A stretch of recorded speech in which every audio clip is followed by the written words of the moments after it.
নমস্কাৰ বন্ধু বান্ধৱীসকল, আপোনালোকৰ ভালনে? মই আজি এটা আকৌ ভিডিঅ' লৈ আহিলোঁ আপোনালোকৰ মাজত। আজি ৰাভা দিৱস উপলক্ষে উদয়ন সংঘৰ সৌজন্যত তেখেতসকলে ৰাভা দিৱস কেনেকৈ পাতিছে সকলোখিনি আপোনালোকৰ মাজত শ্বেয়াৰ কৰিব ওলাইছোঁ। আহকচোন ভিডিঅ'টোৰ মাজলৈ যাওঁ।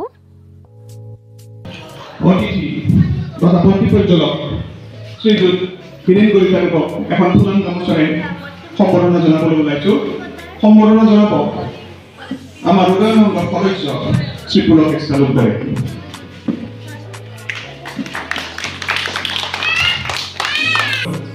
ৰাভা প্ৰতিষ্ঠানৰ সন্মুখত পণ্ডিত প্ৰদান কৰিবলৈ অনুৰোধ জনাইছোঁ।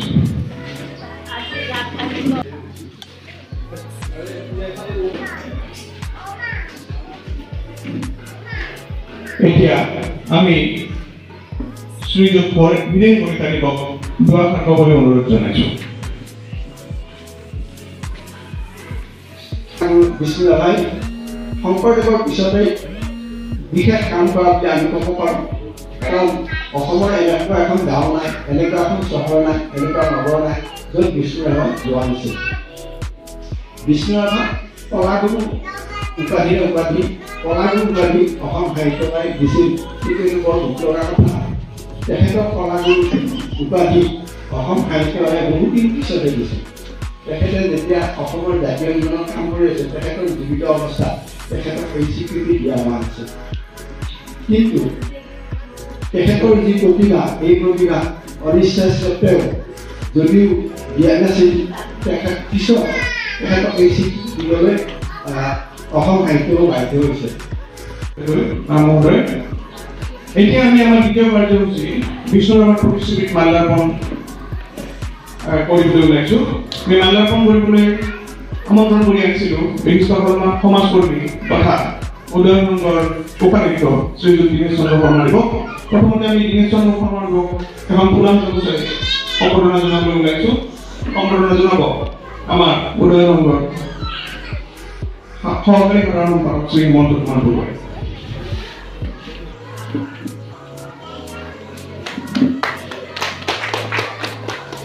এতিয়া শ্ৰী দীনেশ চন্দ্ৰ শৰ্মাদেৱক বিষ্ণুৰাভাৰ প্ৰতিশ্ৰুতিত মাল্যাৰ্পণ কৰিবলৈ অনুৰোধ জনাইছোঁ।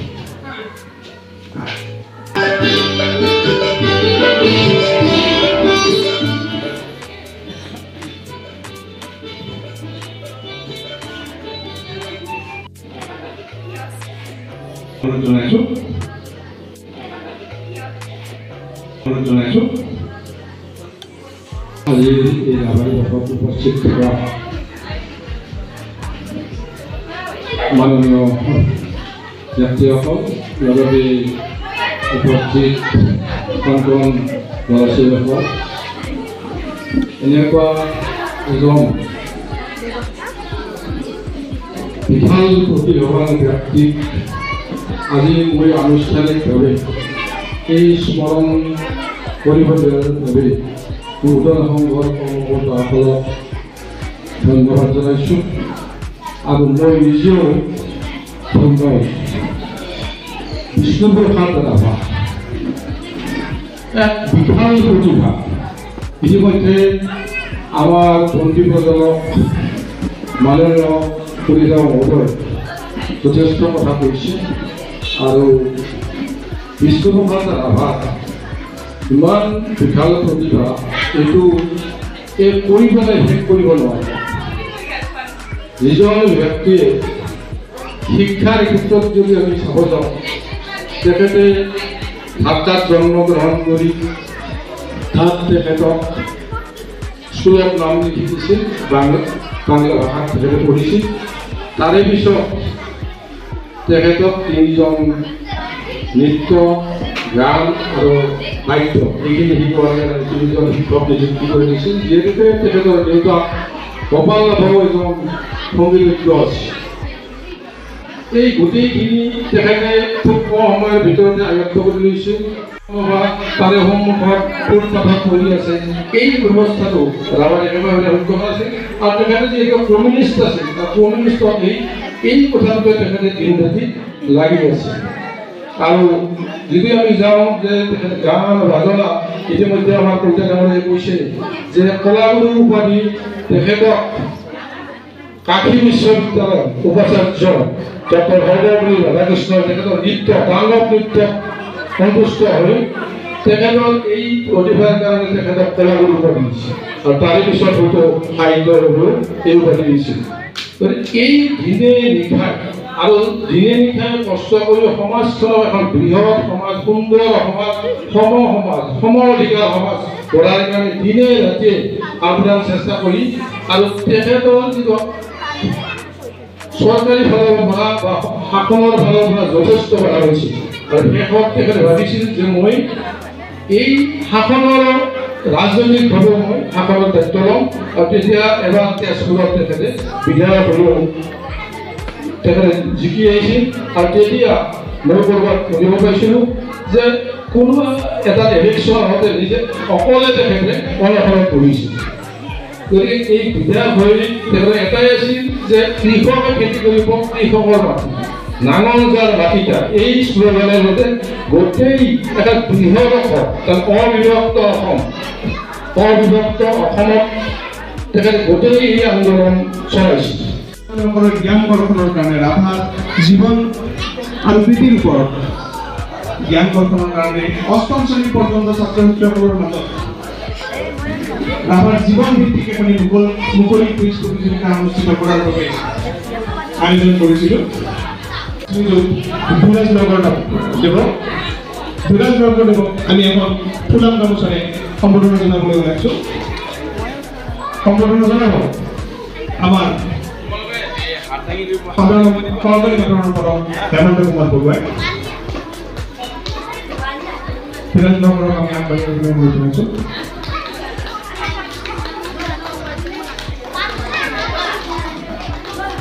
এতিয়া আমি আমাৰ কুইজৰ নিয়মাৱলী তথা তেওঁৰ পৰিচালনাৰ পদ্ধতি সেই সন্দৰ্ভত দুআষাৰ ক'বলৈ ধীৰাজ নগৰক অনুৰোধ জনাইছোঁ।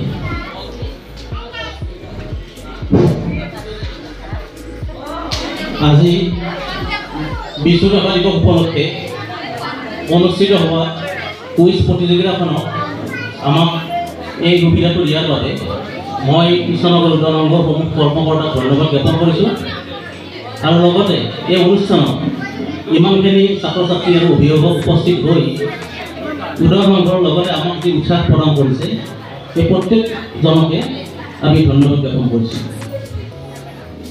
এতিয়া ছাত্ৰ ছাত্ৰীসকল তোমালোকে নিশ্চয় গমেই পাইছা এই কুইজ প্ৰতিযোগিতাখন কি ধৰণে হ'ব। কুইজ প্ৰতিযোগিতাখন এনে সাধাৰণতে যিটো প্ৰতিযোগিতা হয় দলীয়ভাৱে সেইটো নহয়, এইটো মুক্ত প্ৰতিযোগিতা হ'ব আৰু ইয়াত এটা প্ৰশ্ন সোধা হ'ব আৰু এই প্ৰশ্নটো যোনে জানে তেওঁলোকে হাত দাঙি ধৰিব আৰু আমাৰ সংঘৰ কৰ্মকৰ্তাসকলে তেওঁলোকৰ ওচৰলৈ গৈ তেওঁলোকৰ প্ৰশ্নটোৰ উত্তৰটো বিচৰা হ'ব। প্ৰথম 2 বা 3 জনক আমি এজন ব্যক্তিক কৈছিল যে বিষ্ণুপ্ৰসাদ ৰাভাই 1926 চনত তেজপুৰ চৰকাৰী উচ্চতৰ মাধ্যমিক বিদ্যালয়ৰ পৰা হাইস্কুল শিক্ষান্ত পৰীক্ষাত সেই সময়ত অবিভক্ত দৰং জিলাৰ সকলো পৰীক্ষাৰ্থীৰ ভিতৰত সৰ্বোচ্চ নম্বৰ লাভ কৰিছিল। এতিয়া আমাৰ প্ৰশ্নটো হ'ল তেওঁ এটা পদক লাভ কৰিছিল, এই পদকটোৰ নাম কি? প্ৰথম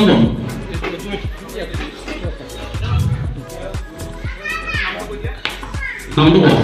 মোৰ নাম শ্ৰী ৰুদ্ৰাক্ষী শৰ্মা। এটা উত্তৰটো কোৱা। কুইন এম্প্ৰেছ পদক লাভ কৰিছে। কুইন এম্প্ৰেছ পদক লাভ কৰিছে, সম্পূৰ্ণ শুদ্ধ উত্তৰ। তেওঁ এটা পদক লাভ কৰিব।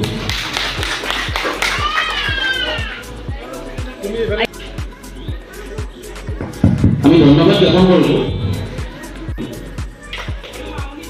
মামনি দেৱী। ধন্যবাদ ধন্যবাদ। এইবাৰ তোমালোকে আহি যাব পাৰা। নাহৰ ফুলে নোখোৱাই তগৰ ফুলে খুৱাব, তগৰ ফুলে নোখোৱাই কপৌ ফুলে খুৱাব। কোনোবাই জানা নেকি গান কি গাব? নহয়, ছাত্ৰ ছাত্ৰীকে সুধিছোঁ। কোনোবাই জানা নেকি?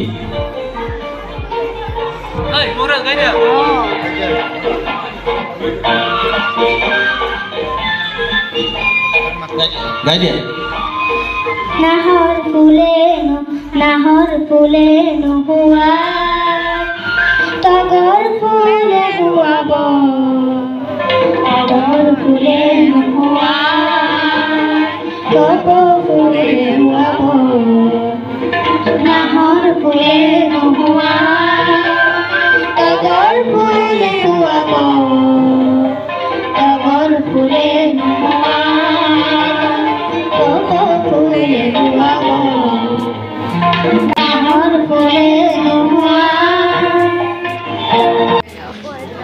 ৰাজা গোবিন্দ বৰ্মা মহাবিদ্যালয়ৰ সহকাৰী অধ্যাপিকা ডক্টৰ কৰবিকা কটি তেখেতসকল আমাৰ মাজত আহি উপস্থিত হৈছেহি। উদয়নংগই কলাগুৰু দিৱস উদযাপন কৰা নাই আমাৰ শিল্পী দিৱস। আজি এই উদয়নংগই উদয়নংগৰ উদ্যোগত অনুষ্ঠিত কৰা আজিৰ এই ৰাভা দিৱস কলাগুৰু বিষ্ণু ৰাভা দিৱস আজিৰ এই প্ৰথম কাৰ্যসূচী ইতিমধ্যে আমাৰ কুইজ প্ৰতিযোগিতা হৈ গ'ল।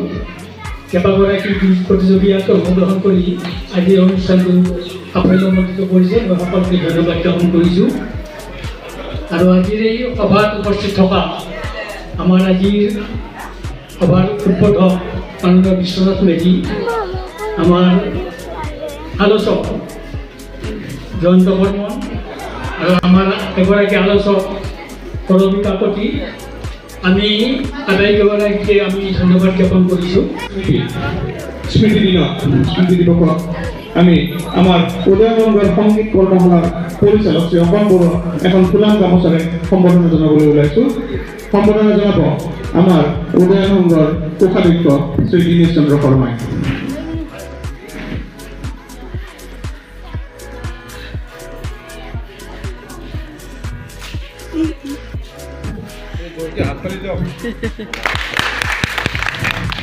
এই সুযোগতে মই অকণ বৰুৱা দুআষাৰ ক'বলৈ অনুৰোধ জনাইছোঁ।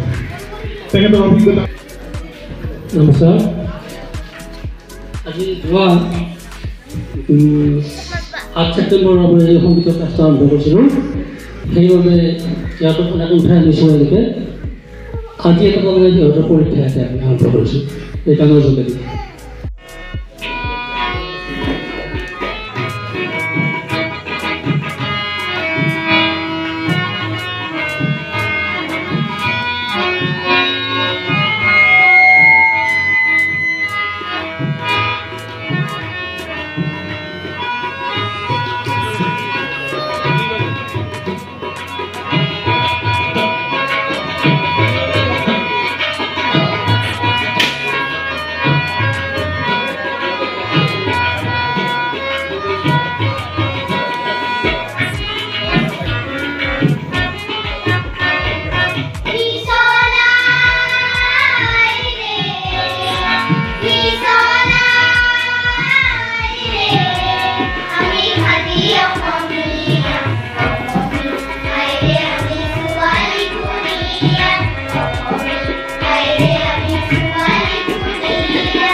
Moloya,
বাকৰি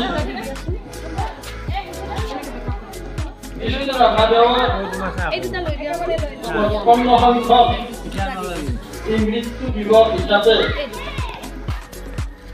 কিছু কাৰ্যসূচীৰে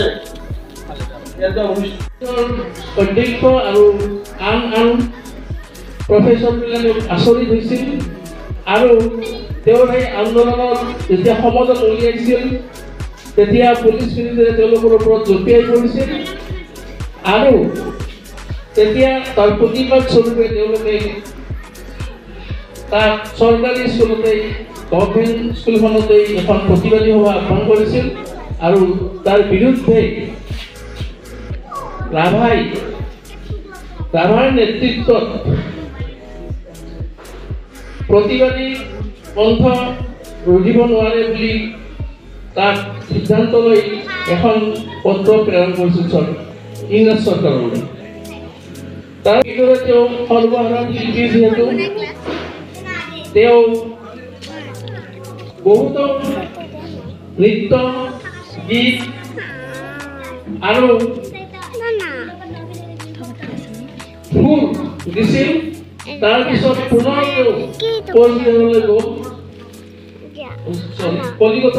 কলিকতা তো বন্ধু বান্ধৱীসকল আপোনালোকে মোৰ ভিডিঅ'টো কেনেকুৱা পালে এবাৰ কমেণ্ট কৰিব নাপাহৰিব আৰু যদি মোৰ ভিডিঅ'টো চাই ভাল পাইছে তেতিয়াহ'লে প্লিজ মোৰ চেনেলটো ছাবস্ক্ৰাইব কৰিব আৰু এটা কমেণ্ট কৰি দিব আৰু আপোনালোকক সকলোকে ধন্যবাদ জনালোঁ যে যিসকলে মানে মোৰ ভিডিঅ'টো শেষলৈকে চাইছে সকলোকে ধন্যবাদ জ্ঞাপন কৰিলোঁ তো সকলোৱে সুস্থ সবল হৈ থাকক তো আজিৰ ভিডিঅ'টো মই ইয়াতে সামৰণি মাৰিলোঁ নমস্কাৰ।